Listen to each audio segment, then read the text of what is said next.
안녕하세요. 사랑방 야담에 오신 여러분 반갑습니다.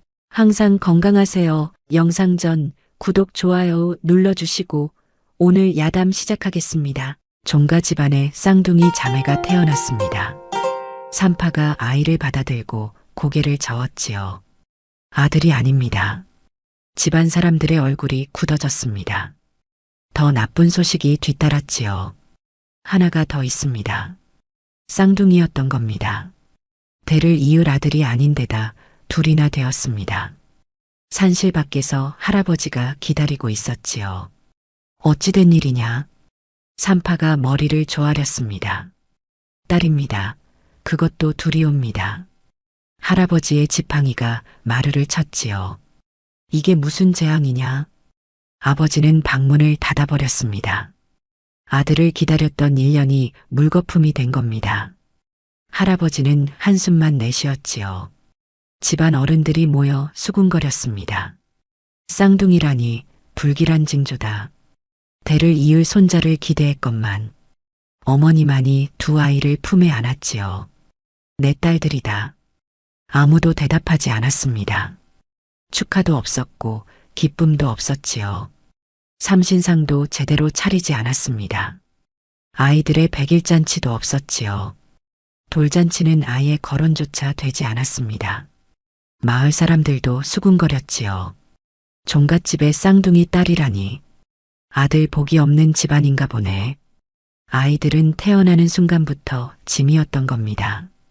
병약하던 친모가 세상을 떠났습니다. 아이들이 겨우 5살이 되던 해였지요. 몸이 허약했던 어머니는 쌍둥이를 낳은 뒤 회복하지 못했습니다. 어머니는 마지막까지 두 아이의 손을 잡고 있었지요.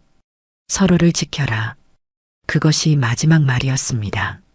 세상이 너희를 버려도 너희는 서로를 버리지 마라. 언니가 울음을 참으며 고개짓했지요. 동생은 어머니의 손을 놓지 않으려 했습니다. 장례가 끝나기도 전에 집안에 소문이 돌았지요. 새 안주인을 들인다는 말이었습니다. 종손이 혼자서는 안 되지. 집안을 이끌 안주인이 필요해. 상복도 벗기 전에 혼례 준비가 시작되었습니다. 중매쟁이가 드나들었지요.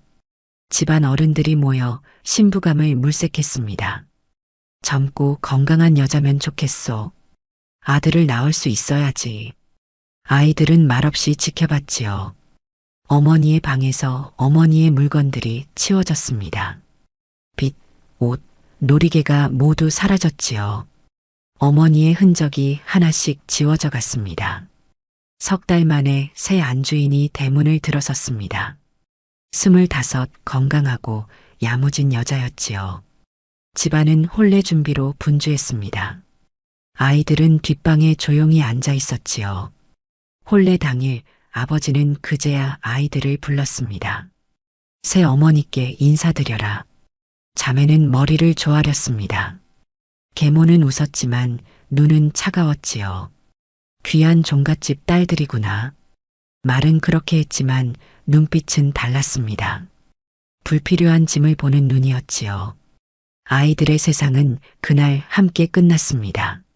사람들 앞에서 계모는 인자했습니다. 귀한 종갓집 딸들이지요. 친절하게 머리를 쓰다듬었습니다. 하인들도 마을 사람들도 칭찬했지요. 착하신 새 마님이시다. 아이들을 친자식처럼 대하시네. 아버지는 흡족해 했습니다. 현명한 아내를 맞았소. 집안 어른들도 만족했지요. 집안이 잘 돌아가는구만. 그러나 문이 닫히면 달라졌습니다. 말투가 바뀌고 눈빛이 싸늘해졌지요. 귀찮게 굴지 마라. 밥을 먹다 숟가락을 떨어뜨린 동생에게 말했습니다. 버릇없이. 언니가 동생을 감싸자 더 차갑게 쏘아봤지요. 똑같이 버릇없는 것들. 하인들 앞에서는 또 다른 모습이었습니다. 아이들 옷새로 지어주거라. 밥은 잘 챙겨 먹이고. 하인들은 마님의 자애로움에 감탄했지요. 하지만 실제로는 달랐습니다. 옷은 헝겊을 물려받았고 밥은 늘 모자랐지요. 하인들은 알면서도 외면했습니다. 새 마님의 눈치를 봐야 했으니까요. 자매는 처음으로 미움을 배웠습니다. 그리고 위선을 알게 되었지요. 웃는 얼굴 뒤에 칼날을 보게 된 겁니다. 아버지는 보고도 못 본 척했습니다. 집안의 평화가 더 중요했던 겁니다. 계집 아이들이야 알아서 크겠지. 무관심이 허락이 되었지요. 밤이면 자매는 서로를 꼭 껴안고 잤습니다. 어머니가 없는 세상은 추웠지요. 언니 무서워. 나도 무섭다. 하지만 우리 함께 있잖아. 밥상에서 숟가락이 하나씩 사라졌습니다. 애들 것은 부엌에서 먹이지. 계모의 짓이었지요. 어른들 밥상에 아이들이 무슨 일이냐. 다음 날은 아예 자리가 없었습니다. 아이들은 부엌 한 구석에서 밥을 먹었지요. 찬밥에 된장 하나가 전부였습니다. 많이 먹지 마라. 어차피 식객이다. 호적 정리를 한다는 말이 나왔습니다. 애들 이름이 너무 복잡하다. 계모가 아버지에게 말했지요. 간단히 고치는 게 어떻겠습니까? 자매의 정식 이름은 우아하고 뜻 깊었습니다. 어머니가 정성껏 지어준 이름이었지요. 그러나 하루아침에 바뀌었습니다. 순이 보기로 불리게 된 겁니다. 종가의 딸이 아니라 하인처럼 불린 겁니다. 순이야, 물 좀 떠와라. 보기는 마당 쓸어라. 사람들도 따라서 그렇게 불렀지요. 아무도 이상하게 여기지 않았습니다. 계집아이의 이름 따위는 중요하지 않았으니까요. 아버지는 외면했지요. 계집아이들 이름이야 중요한가. 침묵이 허락이 되었습니다. 호적에서도 정식 이름이 지워졌지요. 종가의 정려에서 그저 딸로 기록되었습니다. 자매는 서로의 본명만은 잊지 않으려 애썼습니다. 밤마다 불러주었지요. 언니, 우리 진짜 이름 기억하지? 물론이다. 절대 잊지 않을 거야. 어머니가 지어준 이름이었습니다. 그것만은 빼앗길 수 없었지요. 둘만의 비밀로 간직했습니다. 계모가 마침내 결정을 내렸습니다. 아이들이 7살이 되던 해였지요. 이 아이들이 집안에 애군을 부릅니다. 무당을 불러 점을 치게 했습니다. 무당은 계모가 시키는 대로 말했지요. 쌍둥이는 불길합니다. 이 아이들이 있는 한 집안에 경사가 없을 것입니다. 계모가 덧붙였습니다. 제가 아이를 못 갖는 것도 저 아이들 때문입니다. 실제로는 이미 임신 중이었지만 숨기고 있었지요. 집안 어른들이 모였습니다. 무당의 말이 그렇다니. 쌍둥이가 불길한 건 옛날부터 전해 내려오는 말이지. 아버지는 계모의 눈치를 봤습니다. 신부를 기쁘게 해야 아들을 낳을 것 아니겠습니까? 내보내는 것이 좋겠소. 아무도 반대하지 않았지요. 비가 억수같이 쏟아지는 날이었습니다. 하늘도 울고 있었지요. 계모가 아이들을 불렀습니다. 너희는 오늘부터 이 집 사람이 아니다. 자매는 빈손으로 대문 밖으로 내쳐졌습니다. 다시는 돌아오지 마라. 계모가 대문을 닫아버렸지요. 쾅 하는 소리가 천둥처럼 울렸습니다. 아무도 나서지 않았습니다. 하인들은 눈을 내리깔았고 아버지는 방 안에 있었지요. 자매는 빗속에서 집을 바라봤습니다. 불 켜진 창문 너머로 사람들이 보였습니다. 웃음소리가 들렸지요. 마치 아무 일도 없었다는 듯이 말입니다. 언니가 동생의 손을 꽉 잡았습니다. 기억해라. 동생이 수긍했지요. 잊지 않을 거야. 이 대문을, 이 집을, 이 비오는 날을 언젠가 다시 돌아올 거야. 둘은 빗속으로 사라졌습니다. 뒤돌아보지 않았습니다. 뒤돌아보면 주저앉을 것 같았지요. 그저 앞만 보고 걸었습니다. 집안에서는 축제가 벌어지고 있었습니다. 불길한 것들이 떠났으니까요. 아무도 뒤돌아보지 않았지요. 자매는 떠돌이가 되었습니다. 비를 피할 곳도 먹을 것도 없었지요. 언니가 동생의 손을 잡고 걸었습니다. 첫 번째 마을에 도착했을 때였습니다. 밥 한 끼만 주십시오. 언니가 머리를 조아리며 빌었지요. 저리가 거지들아. 돌을 던지는 사람들도 있었습니다. 쌍둥이는 재수 없어. 마을마다 문전박대를 당했지요. 밤에는 처마 밑에서 잠을 잤습니다. 서로를 껴안고 떨며 밤을 보냈지요. 언니 배고파? 조금만 참아라. 내일은 나을 거야. 하지만 내일은 나아지지 않았습니다. 다음 날도 그 다음 날도 똑같았지요. 어느 날 언니가 결심했습니다. 마을 부잣집 담장을 넘었지요. 부엌 뒤편에 놓인 밥을 훔쳤습니다. 도둑이다. 하인이 소리쳤습니다. 언니는 동생의 손을 잡고 달렸지요. 잡아라. 사람들이 뒤쫓아왔습니다. 산길로 도망쳤지요. 숨이 턱까지 차올랐습니다. 겨우 따돌렸지요. 언니가 품에서 밥을 꺼냈습니다. 먹어. 동생이 울었습니다. 언니, 우리 도둑이 됐어. 언니가 동생을 안았습니다. 살기 위해서야. 하지만 살아야 복수한다. 기억해. 겨울이 되자 동생이 열을 알았습니다. 추위와 굶주림을 이기지 못한 겁니다. 언니는 동생을 업고 다녔지요. 제발 약을 주십시오. 돈도 없는 것들이. 약을 구하려 빌었지만 소용없었습니다. 언니는 마을 약방 앞에서 무릎을 꿇었습니다. 하루 종일 빌었지요. 약방 주인이 못 이겨 약을 던져줬습니다. 다시는 오지 마라. 동생에게 약을 먹였습니다. 사흘 만에 열이 내렸지요. 언니 고마워. 우리는 끝까지 함께야. 어느 절에서 하룻밤을 재워줬지요. 스님이 죽을 끓여주었습니다. 세상은 원래 가혹하다. 그러나 끝까지 버텨야 한다. 스님, 우리 같은 아이들도 살 수 있나요? 언니가 물었습니다. 스님이 대답했지요.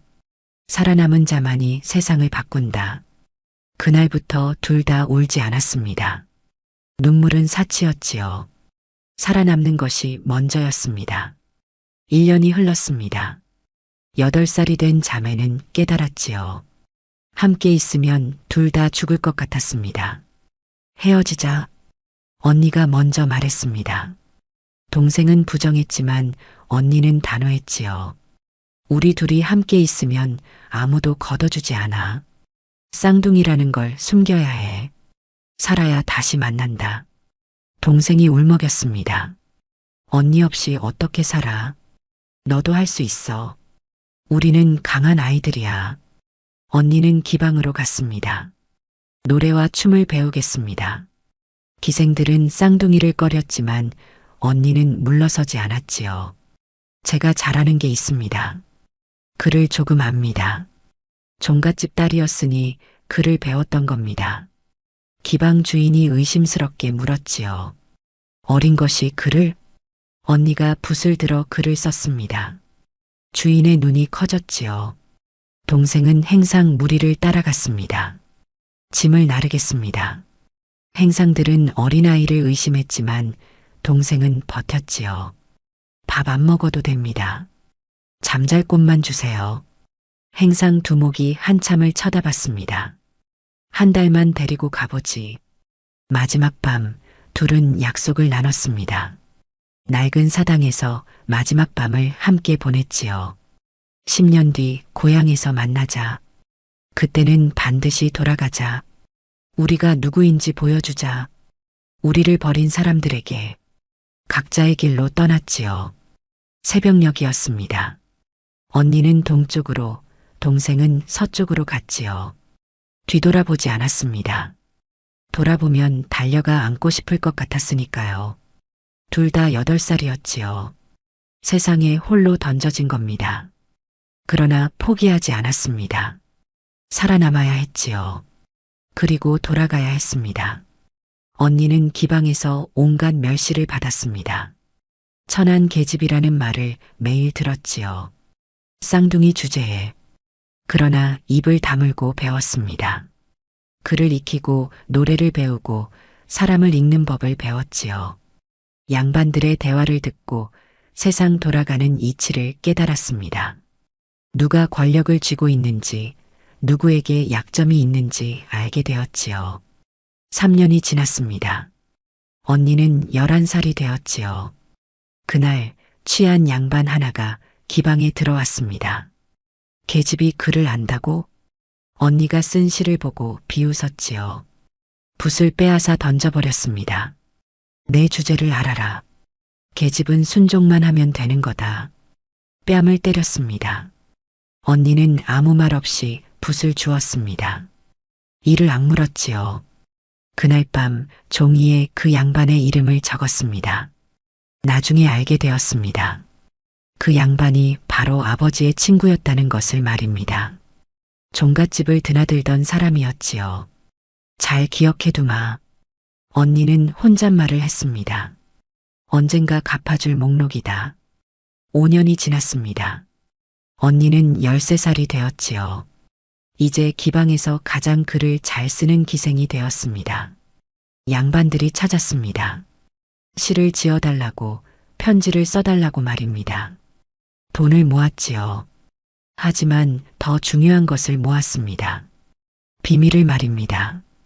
저 양반은 첩을 두고 있다. 저 사람은 관가의 돈을 빼돌린다. 밤이면 종이에 글을 적었습니다. 보고 듣고 배운 모든 것을 기록했지요. 언젠가 쓸 날이 올 것이었습니다. 동생은 행상을 따라 전국을 돌아다녔습니다. 무거운 짐을 지고 발이 부르트도록 걸었지요. 장사하는 법을 배웠습니다. 2년이 지났습니다. 10살이 된 동생은 이제 혼자 짐을 나를 수 있었지요. 행상 두목이 말했습니다. 내 몫을 주마. 처음으로 돈을 벌었습니다. 동전 몇 잎이었지만 소중했지요. 한 푼도 쓰지 않고 모았습니다. 어느 겨울이었습니다. 함께 다니던 행상 하나가 쓰러졌습니다. 추위를 이기지 못한 겁니다. 날 두고 가거라. 동생이 손을 잡았지요. 같이 갑니다. 하지만 그 사람은 끝내 일어나지 못했습니다. 동생은 그의 눈을 감겨주었지요. 그날 밤 깨달았습니다. 살아남는 것이 이렇게 가혹하구나. 하지만 나는 살아야 해. 언니와 약속했으니까. 3년이 더 지났습니다. 13살이 된 동생은 이제 혼자 장사를 했지요. 물건을 사고 파는 법을 완벽히 익혔습니다. 돈을 모으고 사람을 사귀고 세상 물정을 익혔습니다. 관아의 하급 관리들과도 친해졌지요. 술 한 잔 사겠습니다. 관리가 물었습니다. 어린 것이 웬 술이냐? 이야기를 듣고 싶어서입니다. 무슨 이야기? 세상 돌아가는 이야기요. 관리는 술을 마시며 이야기했습니다. 누가 승진하고 누가 좌천되고 누가 뇌물을 받고 말입니다. 동생은 모두 기억했지요. 어느 날 관리에게 물었습니다. 옛날 호적을 볼 수 있습니까? 그건 왜? 찾는 사람이 있습니다. 동생이 은자 몇 냥을 건넸습니다. 관리가 고개를 끄덕였지요. 그렇게 필요한 문서를 구할 수 있게 되었습니다. 조금씩 천천히 준비했지요. 둘 다 밤마다 같은 생각을 했습니다. 돌아갈 날을 세웠지요. 복수는 말이 아니라 행동이라는 것을 알았습니다. 시간이 흘렀습니다. 한 해, 2해, 5해가 지났지요. 자매는 각자의 자리에서 살아남았습니다. 언니는 16이 되었습니다. 이제 기방에서 가장 유명한 기생이었지요. 양반들이 줄을 섰습니다. 하지만 언니는 아무도 받아들이지 않았습니다. 저는 팔리지 않습니다. 주인이 화를 냈지만 언니는 버텼지요. 시나 편지를 쓰는 것으로 충분히 돈을 벌고 있습니다. 결국 주인도 인정할 수밖에 없었습니다. 동생도 16이 되었습니다. 이제 제법 큰 행상이 되었지요. 여러 마을에 거래처가 있었습니다. 필요한 것들을 모았지요. 증거를, 증인을, 힘을 모았습니다. 언니는 종갓집 주변 양반들의 비밀을 모았습니다. 동생은 호적 원본과 옛 문서들을 모았지요. 둘은 편지를 주고받았습니다. 행상들을 통해 전해졌지요. 서로의 준비 상황을 확인했습니다. 마침내 18이 되었습니다. 10년이 된 겁니다. 약속한 시간이 다가왔지요. 이제 돌아갈 때다. 언니가 마지막 편지를 보냈습니다. 준비는 끝났다. 동생도 대답했습니다. 나도 준비됐어. 고향에서 만나자. 준비가 끝나가고 있었습니다. 그 사이 종갓집은 더욱 번창했습니다. 계모가 아들을 낳았지요. 집안은 경사로 들썩였습니다. 대를 이을 아들이다. 계모는 존경받는 안주인이 되었습니다. 집안을 잘 꾸리고 살림을 불렸지요. 아버지는 벼슬길에 올랐습니다. 대감 대접을 받았지요. 아들은 무럭무럭 자랐습니다. 10살이 되자 글 공부를 시작했지요. 우리 아들은 과거에 급제할 것이다. 아버지가 자랑했습니다. 집안은 잔치가 끊이지 않았습니다. 아들의 돌잔치, 아들의 입학, 아들의 생일이었지요. 모두가 축하했습니다. 과거의 일은 아무도 기억하지 않았습니다. 쌍둥이 딸이 있었다는 사실조차 잊혔지요. 어느 날 손님 하나가 물었습니다. 대감께서는 원래 자녀가 있지 않으셨습니까?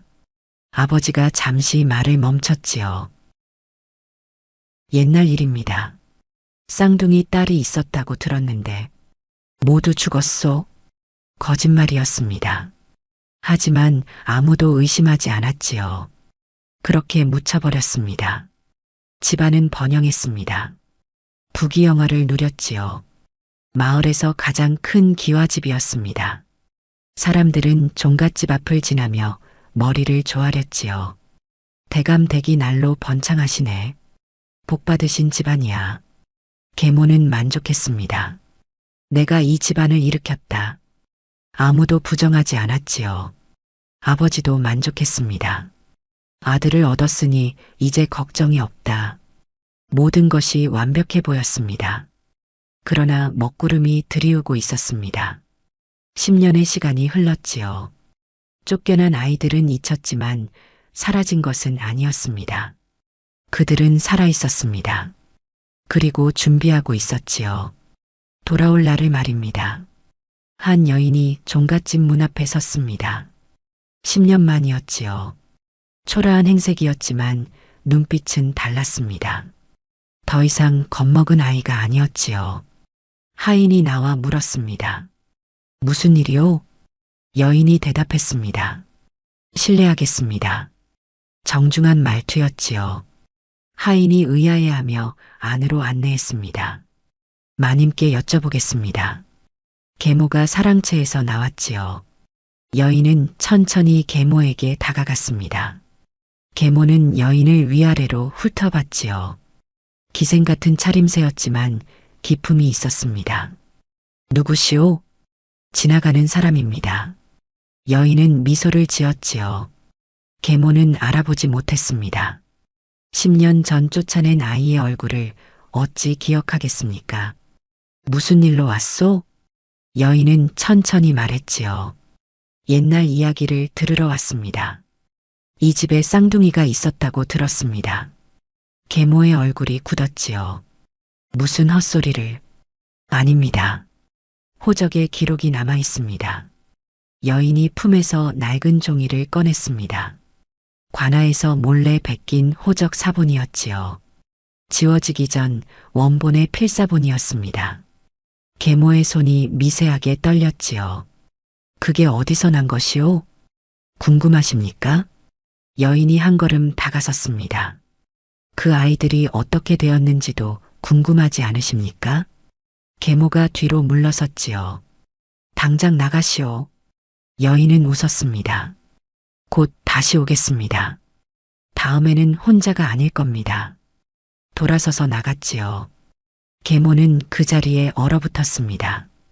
오래된 죄가 돌아오고 있었지요.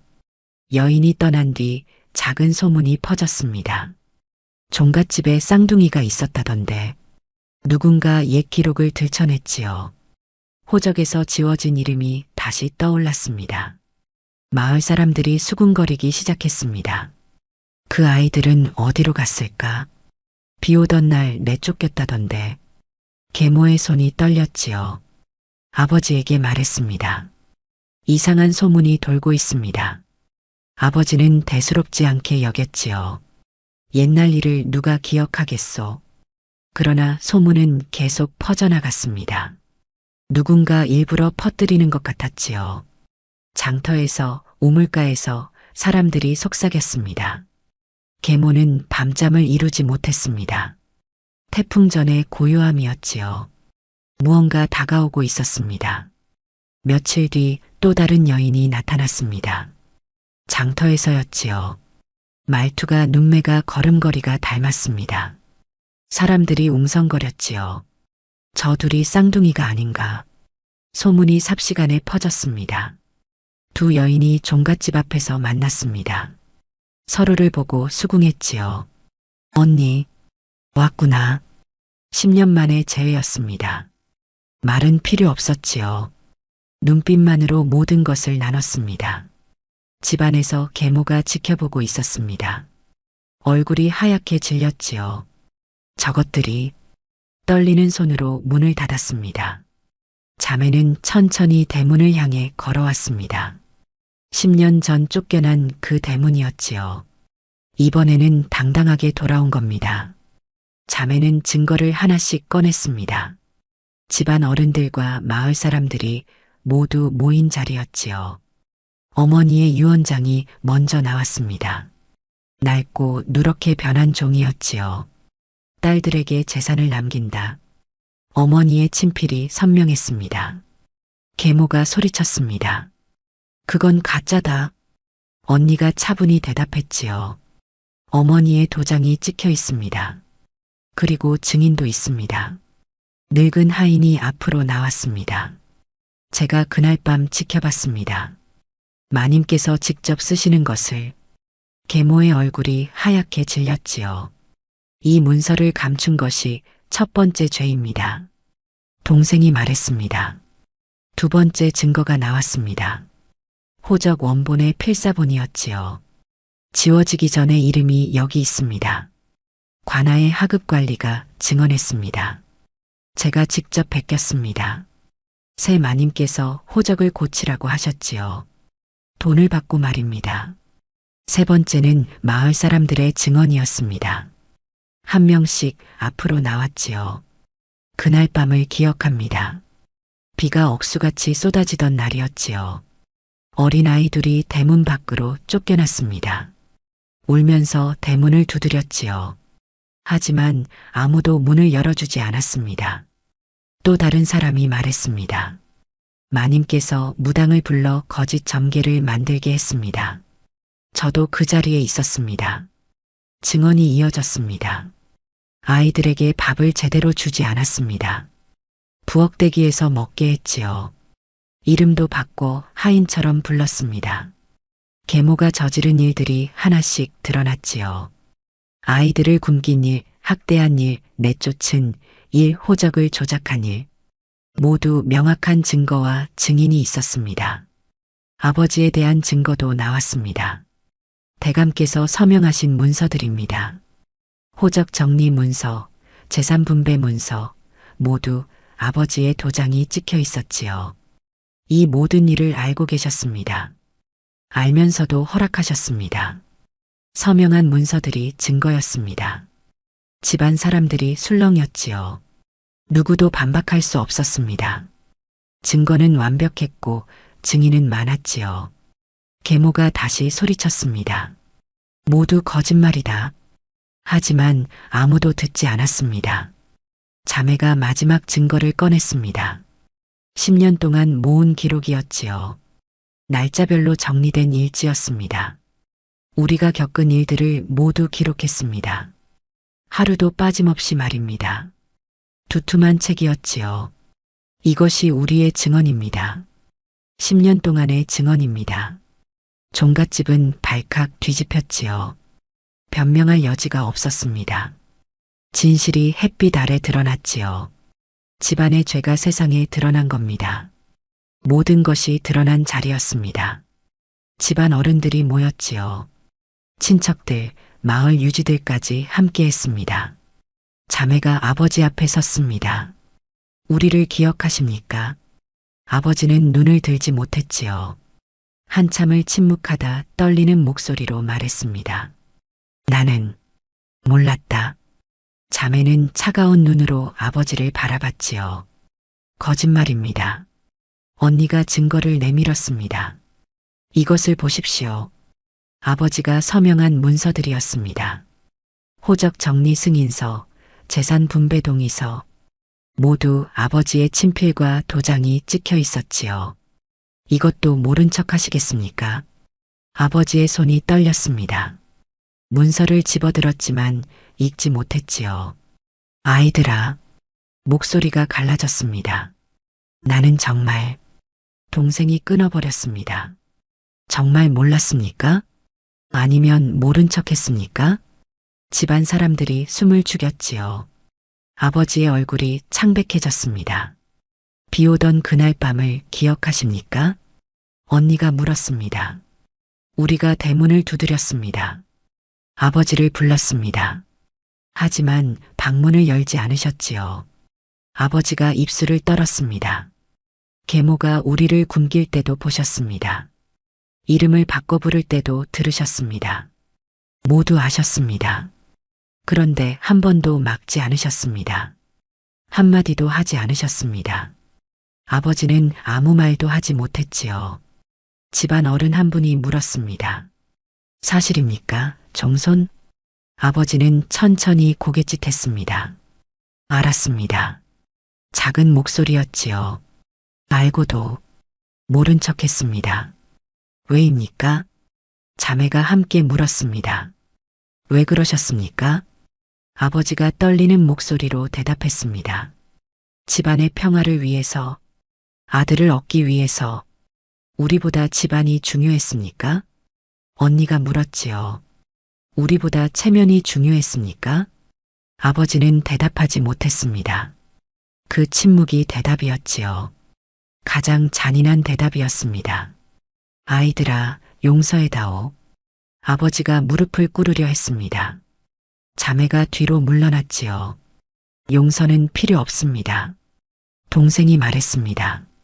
저희는 이미 딸이 아니니까요. 10년 전 그 빗속에서 딸은 죽었습니다. 언니가 덧붙였지요. 지금 여기 있는 건 증인입니다. 아버지의 죄를 증언하러 온 사람들입니다. 아버지가 울음을 터뜨렸습니다. 하지만 자매는 돌아섰지요. 집안 어른들이 판결을 내렸습니다. 이는 용서받을 수 없는 일이요. 종손으로서의 자격을 잃었소. 아버지는 다시 침묵을 택했습니다. 변명조차 하지 않았지요. 그 침묵이 마지막 죄가 되었습니다. 자매는 더 이상 숨지 않았습니다. 대청마루에 올라 선언했지요. 우리는 이 집의 딸입니다. 목소리가 집안 구석구석 울려 퍼졌습니다. 사람들이 숨을 죽이고 들었지요. 7살에 이 대문 밖으로 쫓겨났습니다. 계모를 똑바로 쳐다봤습니다. 버림받았지만 살아남았습니다. 10년의 시간이 그 한마디에 담겨 있었지요. 돌아온 이유는 하나입니다. 자매가 함께 말했습니다. 진실을 밝히기 위해서입니다. 종갓집은 발칵 뒤집혔지요.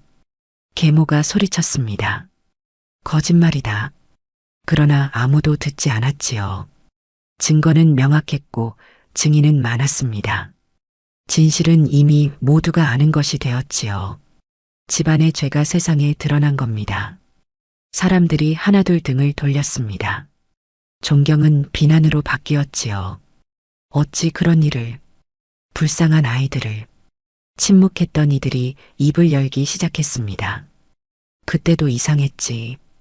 비가 오던 날 아이들이 쫓겨나는 걸 봤어. 종갓집의 권위가 무너졌지요. 아무도 막을 수 없었습니다.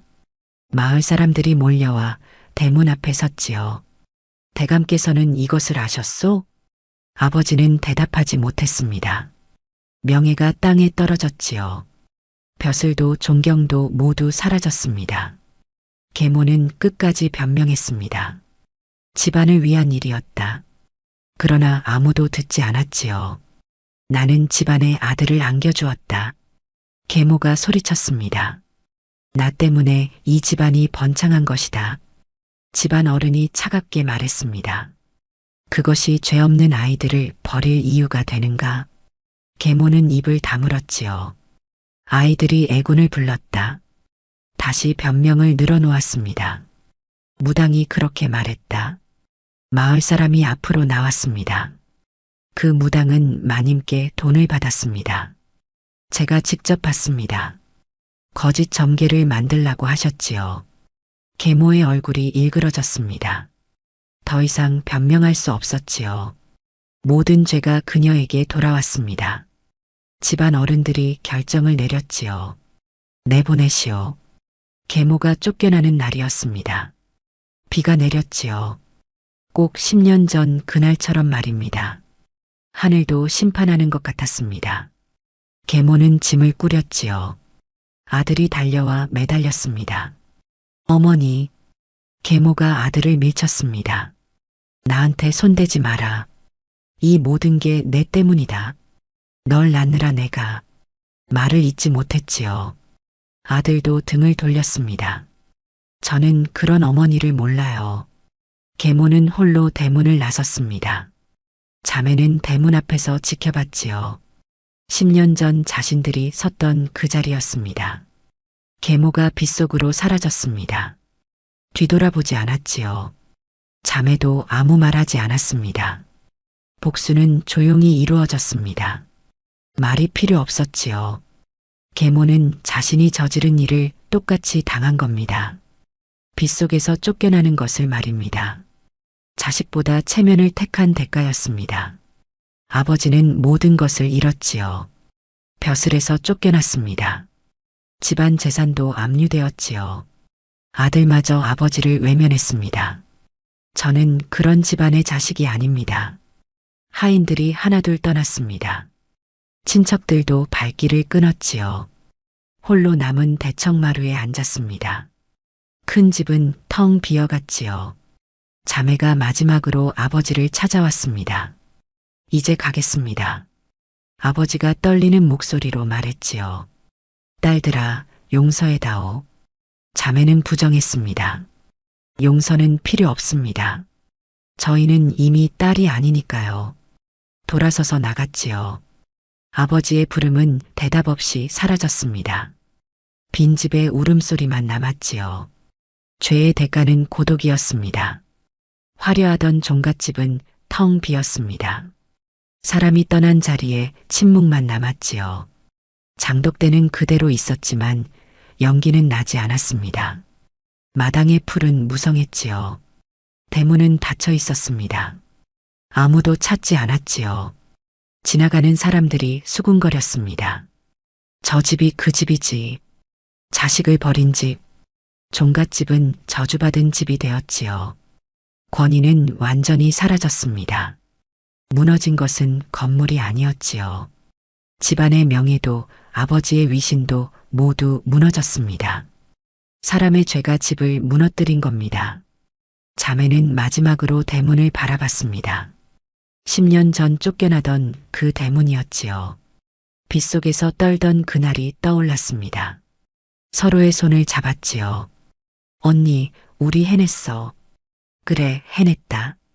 길고 긴 싸움이 끝났습니다. 이제 끝이다. 그래, 끝이야. 돌아보지 않고 걸어갔지요. 뒤에서 무너지는 소리가 들렸습니다. 집이 아니라 거짓이 무너지는 소리였지요. 그러나 멈추지 않았습니다. 길은 앞으로만 나 있었지요. 복수는 끝났고 삶은 계속되었습니다. 무너진 것은 집이 아니었지요. 거짓과 침묵과 비겁함이었습니다. 사람의 죄였지요. 자매는 새로운 길을 향해 걸었습니다. 태양이 떠오르고 있었지요. 살아남은 자들의 길이었습니다. 언니, 우린 이제 어디로 가? 각자의 길로 가야지. 하지만 동생이 손을 꼭 잡았습니다. 하지만 약속하자. 언니가 미소 지었지요. 매년 이날 이 자리에서 만나자. 우리가 다시 태어난 날을 기억하자. 둘은 수긍했습니다. 10년을 기다렸어. 이제 다시 10년을 살자. 아니, 평생을 살자. 서로 다른 방향으로 걸어갔습니다. 하지만 이번에는 달랐지요. 각자의 삶으로 가는 길이었습니다. 뒤돌아보지 않았습니다. 하지만 외롭지 않았지요. 살아남은 자들의 약속이 있었으니까요. 해가 떠올랐습니다. 새로운 하루가 시작되었지요. 자매는 각자의 길을 걸었습니다. 복수는 끝났지만 삶은 계속되었습니다. 다시는 뒤돌아보지 않았지요.